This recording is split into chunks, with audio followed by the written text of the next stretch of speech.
Hi, my name is Dale Sauls. I'm the lead pastor of Life Springs Church, and I'm here to give our weekly COVID update. We've been doing this for about 11 weeks now. We've been in this COVID, maybe even 12, depends on how you count it, because it took us a while to get a rhythm.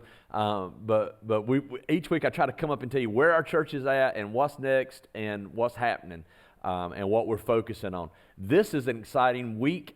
This is the week that we're taking our first step, really. We had a praise and worship service on a Saturday here a few weeks ago, but this is our first Sunday morning service. It's going to be on May 31st, this Sunday morning, from one at 9 o'clock that ends at about 9:30, and then we'll have one at 10 o'clock that'll end about 10:30.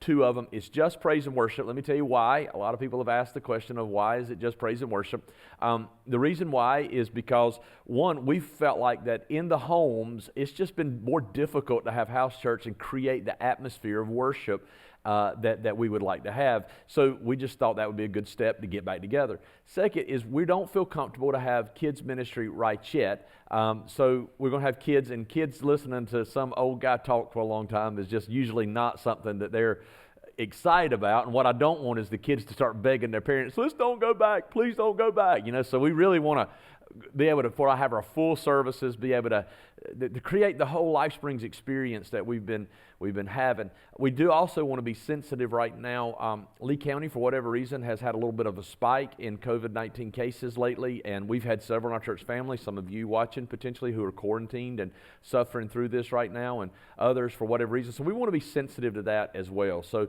I don't know exactly what the next step is and when we're going to get back indoors and when we're going to open kids ministry fully and all that, but here's what I do know is that we're going to gather right here in this parking lot this Sunday, and we're going to celebrate God, and I don't want you to miss it. It's going to be an awesome praise and worship service. I want to talk just a second, though, about kids. God has really placed in my heart about our kids during this time. When the children of Israel left Egypt and left slavery, the temptation was, do we take our kids with us? And they decided we're bringing our kids with us to our promised land.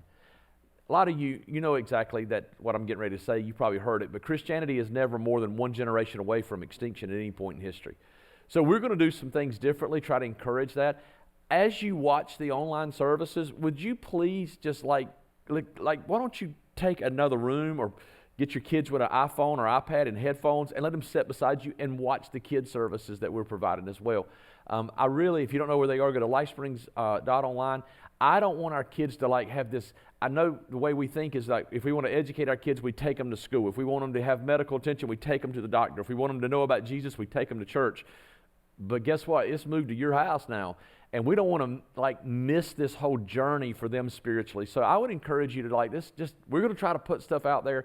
Take advantage of it. Take advantage of it. In fact, we're going to really start getting our church more conversation about this, about house church idea. Maybe you and another family who have kids about the same age want to get together and watch the service together online and do kids ministry. We're going to put together some house church packets, because we do recognize that some of you are tired of just you and your four meeting online every Sunday. You feel like you need something more spiritually, your family, but yet you're not ready to get back in a crowd. And I get that. There's no shame in that at all. In fact, the Bible says, forsake not the assembling of yourself together, but I want you to make sure you understand it. It says that in Hebrews. The context of that was mostly house churches. That's where they were meeting. So there's no shame in a house church. Maybe you and a couple of other families that you trust and you trust where their kids are, you would want to get together and have a house church. If you're interested, we're not going to send you people. You pick who comes to your house, okay? But if you're interested in being a part of a house church with you and some of your friends, you have some people, and you'd like for us to help you maybe provide some resources and create an experience, but go to lifesprings.online, and there'll be a form somewhere there to fill out and to register to get more information about that. One more thing I want to say before I sign off here is this is the week we're kicking off small groups. Sign-ups is May 31st, and we're kicking them off, and we're getting them together. Not all of our small groups are meeting in the same way. So some of them are meeting Zoom only. My group right now is like an outdoor group, tailgate gunning group. We're going to be meeting outdoors for a season. Other groups, they don't care. They're getting together in the house. And so there's different comfort levels for different people, but go ahead and sign up. Go to lifesprings.online and sign up for a small group. Do not forsake the assembling of yourself together. Let's stay connected. And I'm so excited that we're opening back up. I'm so excited that we're starting to see each other again. Let's hang in there. Got a little bit of a spike in Lee County. We want to pray that down, and then let's get back to the life as normal as we can possibly have it. I love you guys.